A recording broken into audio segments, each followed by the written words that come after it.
Welcome to Pax Europiana, the podcast about peace in Europe.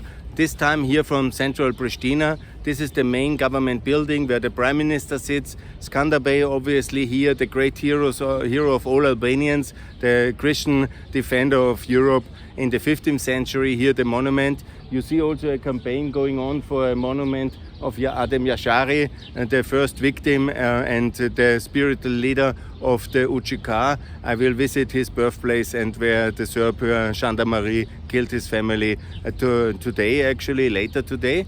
And here you see our government buildings and it's the main square. And now let me talk about the dialogue between the so-called dialogue. I always say the so-called dialogue because it's really very wrong. Not even the names of the states are used. Kosovo, Serbia it should be, if it is a serious undertaking. To call it Belgrade-Pristina is denigrating already for the Republic of Kosovo. And it's really very biased, the whole concept, that now after 20 years and after the war, the liberation and everything we did to end the terror regime, that now in 2021, I think it started in 2011, it's a decade of dialogue now, and very little result concrete. Some normalization has happened on some technical issues of traveling and access, yes, but still Serbia doesn't accept and recognize Kosovo, and it's totally ridiculous.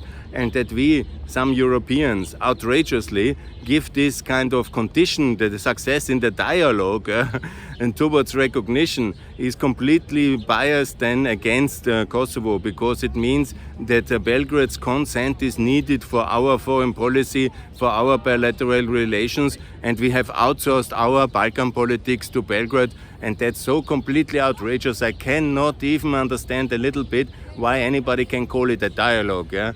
It's simply a factual encounter.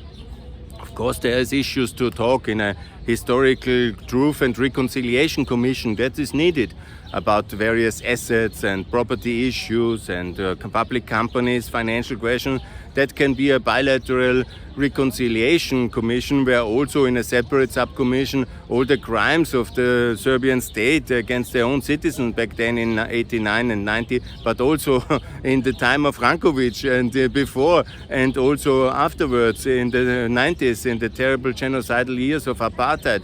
And this can be all discussed in such a bilateral commission, and then by time also somehow made this necessary repentance by the Serbian authority and public and society. That's all good, that's all good. But the dialogue that we in the EU, we Europeans, the EU 27, makes a dialogue where then the result is somehow conditioned on the recognition and the access of Kosovo to organizations which are so important, like the Council of Europe. I just had a debate here with my friends who are working on property rights and Roma and Sinti. They are very good people who, NGO, they help Roma and Sinti here in Kosovo. They told me already the effort is paying off and the situation of infrastructure is very good and there is a really good progress. But the fact is that there is obviously, it would be much better civil rights protection if Kosovo citizens would be also in the Council of Europe. And we Europeans don't allow that and we make the access then dependent on the consent of a leader like Mr. Vucic, who has recently threatened militarily against us, who has recently trained with the Russians, whom we are in a confrontation. He was in Krasnodar, not he, but he sent his army to Krasnodar for the Slavic Brotherhood and all these other things. Follow me on Twitter for more, but the fact is it's absolutely unacceptable that we have this dialogue in such a level to give it such a meaning, and the dialogue is totally biased and unfair. The dialogue in that form is absolutely unjustified and cannot continue, and it's not really productive. And it's also a big failure in a way that we have a decade of debate with so little result. And as I've made it very clear when I went to Gračanica and Štrpce, and I will try to go to other Serb-dominated, Serb-majority municipalities, but the fact is that the Serbs and all the minorities live here very well. I talk to the people as well. I speak also some decent Serbian. I talk to them and they say it's Tihno, Mirno, and Mir. Mir, they don't say. Mir, peace, in Russian. But they say it's peaceful and the settlement is there. The political situation is there. What is missing is the political breakthrough for peace And here the EU, here you see the building of the EU, just in the background here. Yes, the EU, it's appearing, the buildings are very close, here the government building and the EU building. This is the parliament, by the way. Here's the parliament, it's called Kuvendi, and this is the main governmental center. And in fact, it's not that we are not doing our job.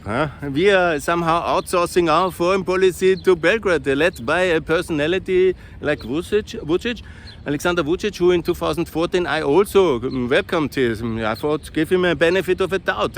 I regret that today I made a speech at EDS conference, I remember in the summer 2014, that there might be some hope and he might be a European. And I still have not given up even, you know. I make this offer and I say very clearly we should make a council resolution, a parliament resolution for the recognition of Kosovo. Serbia gets the euro as a currency on the same basis like Montenegro and Kosovo and all the others have it. I have said it very clearly, so I have hope still there is a token of goodness and Europeanness in Alexander Vucic. Yeah? And he has the majority to do it. And it will be controversial in any case. There will be riots and he is anyhow a semi-authoritarian, so he will keep the situation under control, I'm confident. But is he really ready for peace? I have not seen any kind of consistent sign of that. I have not seen any signal. And I watch very carefully what he tweets and what he says. I follow everything. I comment it on Facebook and on Twitter. And I really try to see, is there goodness and Europeanness in him? If there is, here's the offer. Here's the euro and there's the recognition. Let's make it officially. But I think it's not, and so we have to make a plan B. The plan B is not the dialogue, and we have to stop this dialogue. We have to make very clear that we are not outsourcing our foreign policy to Belgrade. If Belgrade wants to join us, we are fully ready, NATO, EU and the currency. But what we want, obviously, is the recognition. If they don't want, we have to do much more support for Kosovo, and that means the recognition of the non-recognizers, 5 of them in the EU, and also Ukraine, Georgia and Moldova. Also the WTO membership, the EU candidate status, the upgrade, and NATO membership. The same for Bosnia in all these cases. And then I think the Serb middle class will understand that the Russian pivot of Vucic and the pro-Milosevic kind of memorial culture is absolutely wrong, and there will be changes. There will be changes when all countries in the Balkans are in NATO, and that means Bosnia and Kosovo still to go, and all will have the euro. That means Bosnia and Macedonia and Albania. And I think we can communicate very clearly then with the Serbian people that the offers are there, but they are misled. They are misled. And we certainly not continue with such a dialogue of the mood to death where there is no results for a decade, and then we say, oh, the dialogue is a nice word and we make a dialogue. Yes, we make a dialogue without result for a decade, and it's completely ridiculous. Yeah? It is completely ridiculous, unproductive and meaningless. Yeah? It's like a persiflage of diplomacy, and it's a European failure of significance. We are serious EU, I thought. Yeah? We are the serious people, and we have serious diplomats. Yeah? And we have to engage then as well seriously and meaningful as well for peace. And that means we have to deliver the candidate status, the WTO membership, also the significant support financially, obviously, for infrastructure. But we also have then to deliver the recognitions. And it's not that in Slovakia or Romania they have special wisdom about what's happening in Europe. It's not that they are better informed than me or anybody in Austria, and we recognize so the Slovaks can do, and the Romanians, yeah. And all of them, by the way, as well as taxpayers, I say very clearly, they're all very much dependent on our support, now in Corona more than ever. And they're very happy to have double-digit support from the European Union and the redistribution of recovery package and of infrastructure initiatives. They are all very happy to take, but very unhappy to give anything.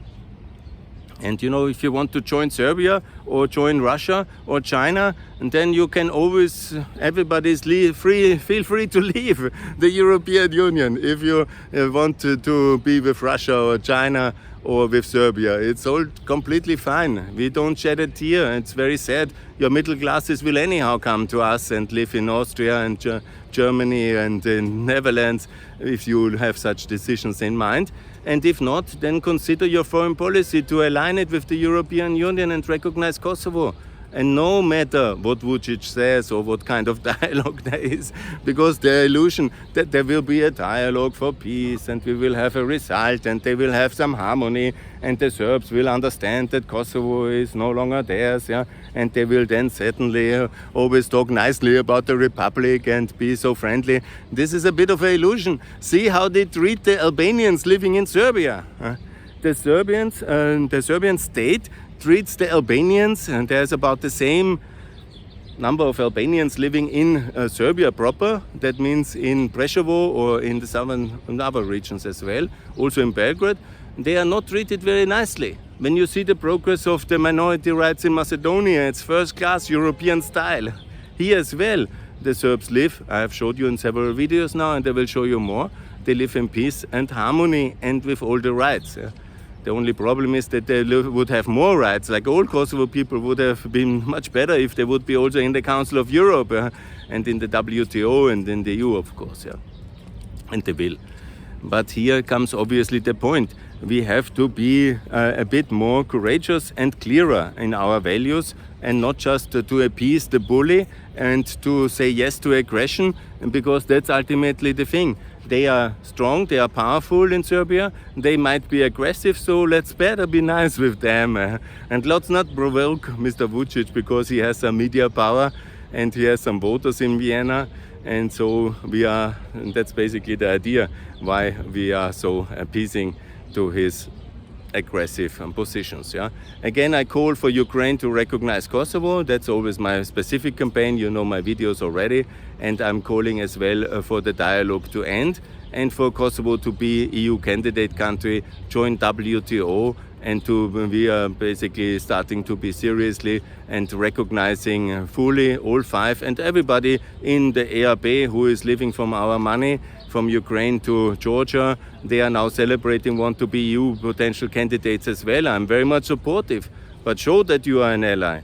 Recognize Kosovo. If Putin is more important for you and his anger on such a decision, if Serbia is more important for you, please, Ukraine, then you are not an ally. And why should we bother and give you IPA funding? I think it's absolutely logical that this will not be happening until you recognize Kosovo as well. And it's in many ways the key for peace. And I'm happy to be back here. I'm here only for 3 days. I will make a lot of videos. This is now lucky because the rain has not started. And yesterday I got a bit wet in the last video, but I will continue now to give you some briefing. I will also upload all the videos. And thanks also for the feedback on the Gračanica video. I saw a lot of positive and a lot of negative feedback. That's the idea. I want to create a debate about the future and make sure that we recognize now all the ones who unluckily and unhappily uneducated have not recognized Kosovo up to now, to be very clear, to recognize and to get going. And I say this in front of the government as well. Look, things here have also to be improved, there is no doubt, and I think this will happen now with a stable government. I'm more from the center-right, the government is led by the center-left, so I'm not political bias towards them, but I think they are a very clean government, a clear, good governance direction will be the reality, and I'm calling for that, and that will also help as well to sell Kosovo better to the non-recognizers. And anyhow, now it needs American leadership, as you know, I'm for that, to call all these countries and remind them on the security guarantee America gives to Ukraine, and please also to do something then when America calls and Europe calls. And me, Paksaropiara, calling the Ukrainians, Georgians and everybody to recognize Kosovo, and more to come. I promised not to make too long videos, so here from the central square, regards to Skanderbeu, to the government building, to the UGK monument, and I will now gradually walk to the city and make more videos here at the Mother Teresa Street, and it will be a very nice day, in the morning at least, and let's see how I survive the rain. Thanks a lot for listening. Best regards. Bye.